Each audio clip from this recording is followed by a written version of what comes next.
بسم اللہ الرحمن الرحیم۔ ایران پر 22 جون کو کیے گئے امریکی حملے کے بعد امریکی صدر ڈونلڈ ٹرمپ کی جانب سے ایرانی جوہری تنصیبات کی مکمل تباہی کے ساتھ اس کے جوہری پروگرام کے خاتمے کا دعویٰ 3 دن بعد ہی امریکی خفیہ اداروں کے متضاد بیانات کے نتیجے میں متنازع ہو گیا ہے، جبکہ وزیر دفاع پیٹ ہیگسیت کی تازہ پریس کانفرنس میں جلتی پر تیل کا کام کیا ہے۔ 2 روز قبل امریکی وزارت دفاع کی خفیہ agency defence intelligence agency DIA کی ابتدائی رپورٹ میں اس بات کی نشاندہی کی گئی کہ امریکی بمباری سے ایران کی 3 مرکزی جوہری تنصیبات فردو، نتنز اور اصفہان مکمل طور پر تباہ نہیں ہوئیں۔ امریکی خفیہ ایجنسی کی اس رپورٹ نے جہاں حکومت کی سطح پر خاصا تنازع کھڑا کیا، وہیں ایران کی ایٹمی تنصیبات کو پہنچنے والے نقصان کی نئی سیٹلائٹ تصاویر نے امریکی خفیہ ایجنسی کی رپورٹ کی تصدیق کر دی۔ اس حوالے سے امریکی و بین الاقوامی میڈیا کی پے در پے رپورٹس کے مطابق DIA کا ابتدائی تخمینہ یہ ہے کہ ان حملوں سے ایران کے جوہری پروگرام میں صرف چند ماہ کی تاخیر واقع ہوئی ہے، مکمل تباہی نہیں۔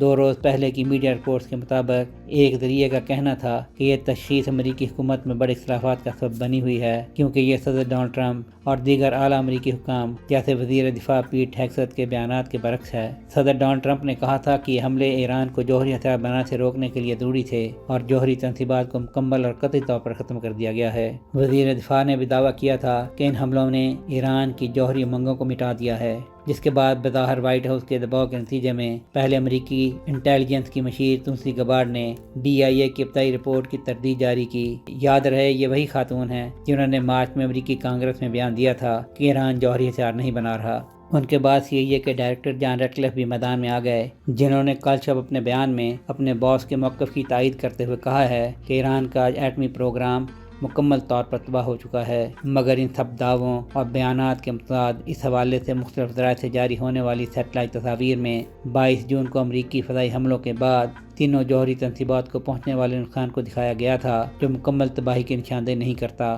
فردوں میں یورینیم افزودگی کے مقام سے لی گئی تصاویر میں سرنگوں کے داخلی راستوں کی طرف جانے والی سڑکوں پر بمباری کے نتیجے میں پڑنے والے گڑھے نمایاں ہیں۔ وسطی ایران میں واقع نتنز کے زیر زمین سینٹری فیوج ہالز میں حملوں سے بننے والے گڑھوں کو مٹی سے بھرا ہوا اور ڈھکا ہوا دکھایا گیا ہے، جبکہ اصفہان میں واقع خام یورینیم کو افزودگی کے قابل بنانے والے پلانٹ کے داخلی راستوں کی تصاویر میں فضائی حملوں سے دروازوں کو نقصان پہنچا ہوا ہے۔ سیٹلائٹ تصاویر کو سامنے رکھتے ہوئے دفاعی ماہرین کا خیال ہے کہ فردو، نتنز اور اصفہان میں ہونے والے حقیقی نقصانات کا مکمل تخمینہ لگانا ایک مشکل عمل ہوگا، اور یہ کسی ایک خفیہ ادارے کے بس کی بات نہیں، کیونکہ اس میں پیچیدہ تکنیکی امور شامل ہیں اور یہ حقیقتاً بین الاقوامی جوہری توانائی ایجنسی IAEA کا کام ہے۔ یہی وجہ ہے کہ ایک سینئر امریکی اہلکار نے اعتراف کیا ہے کہ بیان بازی اپنی جگہ، مگر فی الحال امریکہ کو مکمل اندازہ نہیں کہ نقصان کس حد تک ہوا ہے۔ ادھر ذرائع یہ بھی کہہ رہے ہیں کہ ایران میں موجود افزودہ یورینیم کے ذخائر تباہ نہیں کیے گئے، چنانچہ ایرانی جوہری پروگرام کا دوبارہ شروع ہونا سالوں کی بات نہیں۔